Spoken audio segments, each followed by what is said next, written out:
Welcome to Filmy Recap, your ultimate destination for all things cinema. Join us as we dive into the world of movies, from classic films. Boring! Oh, shit. Here we go again. Welcome to Filmy Recap. Let's start today's video.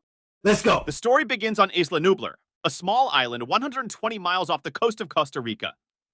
A large group of construction workers and animal handlers offload a large container, the creature within unseen.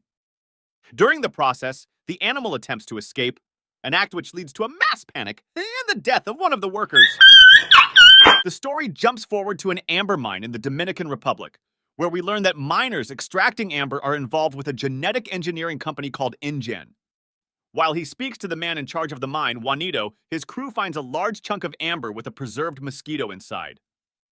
At a paleontological excavation in Montana, we are introduced to Dr. Alan Grant and his assistant Ellie Sattler as they slowly uncover the fossilized remains of a velociraptor, perhaps nature's most lethal and cunning predator to date. Part of Grant's research experiments with a new radiological device that shoots a probe into the dirt, which bounces an image of an uncovered raptor skeleton back to a... Grant is hesitant about the new technology, but seems fascinated with the image it produces without having to dig. He is also a follower of a long-held theory among paleontologists that dinosaurs evolved more from birds than reptiles. One of his assistants has brought along his son, who scoffs at the image on the screen, unimpressed with the fact that it looks like a dead turkey. Grant tells the kid a story about how velociraptors would hunt their prey with fast, coordinated attacks. The boy is horrified when Grant explains that after their prey is brought down, velociraptors would often eat their prey alive. Wow! The dig is cut short by the sudden appearance of Grant and Sattler's main sponsor, the elderly and eccentric billionaire John Hammond. He invites them over to endorse his latest project, a remote island resort, where he claims that their unique biological attractions are guaranteed to drive children out their minds.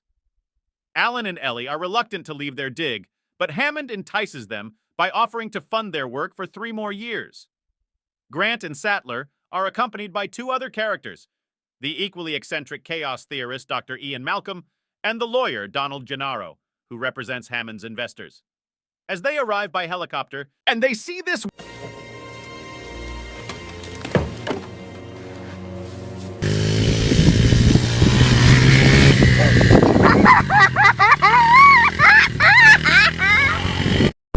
Wait, what the heck? Where is the asshole editor? You son of bitch, play the right clip.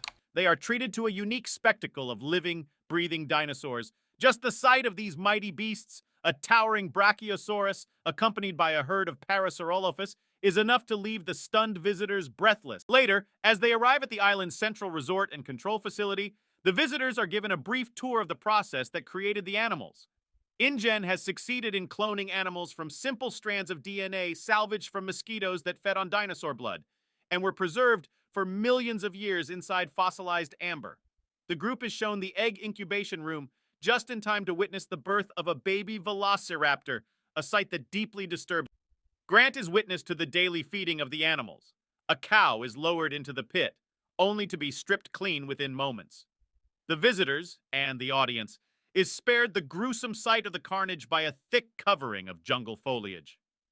The group prepares to experience the theme park's central attraction, in which visitors embark on a safari-like tour of the park on special electrified Ford Explorers. Did you know this old man started making electric car with autopilot mode before Elon Musk, which means I should have made Tesla instead of Jurassic Park, and if he had done that today, he would have been the richest man in the world. Whatever, unlucky.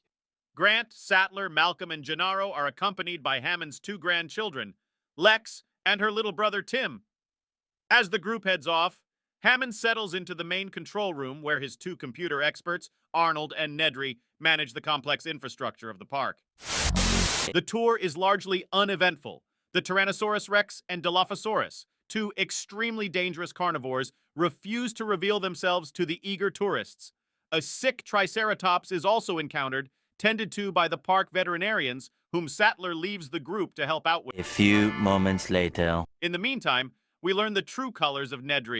You know, guys, why I call him psychopath? Because this KFC uncle give the whole damn control of the zoo. Sorry, my bad. I mean Jurassic Park guy who eat a lot, whole day, I derves are better, blah, blah, blah, whatever. He has been hired to steal dinosaur embryos for InGen's rival corporation, Biosyn. In order to steal the embryos, he shuts down security systems throughout the park. But this also causes the tour's electric cars to break down and the electrified fences shut down, thus releasing the dinosaurs from containment. In the film's most thrilling sequence, a T-Rex escapes its enclosure and proceeds to wreck the tour vehicles. Gennaro is eaten, Malcolm is critically injured, but Grant manages to escape with the terrified children. In the meantime, a lost and confused Nedry, trying to hand over the stolen embryos to his contact, encounters a venom-spitting Dilophosaurus, and justice is dealt. Sattler and the park warden Muldoon arrive in a jeep at the site of the T-Rex attack to find the injured Malcolm and the remains of Gennaro, but everyone else has disappeared. The T-Rex returns to give chase to the jeep down the road in an exciting car chase of an action sequence, but the humans eventually manage to escape. Grant and the kids spend the night sheltering up a tree and wake up to find a Brachiosaurus. This old guy is behind the whole mess. This guy is a complete psychopath. He did not give shit about people are suffering and losing their life. KFC uncle focused on profiting from these prehistoric creatures. Arnold is forced to take drastic action and reset the system, an act that has the unintended consequences of freeing the vicious velociraptors from their enclosure.